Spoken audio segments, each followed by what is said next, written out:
My name is Shannon Kneep on behalf of Expert Village.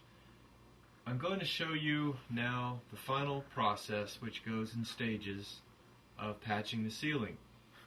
We put the sheetrock in, we got it in place, we put the first coat of mud or joint compound on the ceiling in the joints.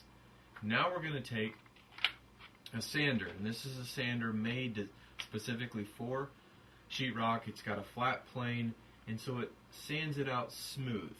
And then of course I have a small hand sander that I can use for little spots here and there if I want to.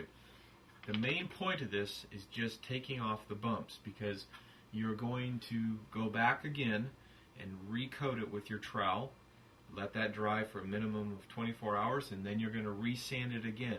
And this step-by-step process is how you get a flat ceiling.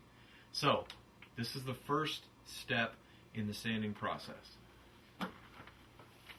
You see we have some ridges up here, we've got bumps. This is a bump. We want to take that down.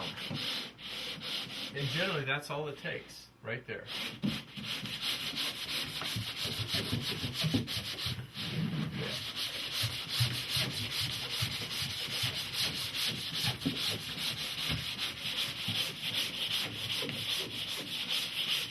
Now, if I find a particularly hard, or not hard, but bump that's standing out that bugs me, for example this, I might take a hand sander that's a little bit coarser and just rough it down like so. But again, the main idea is just create a flat plane so that when you go back over it with your trowel, you're not going to hit any ridges, which would mess up the flat surface.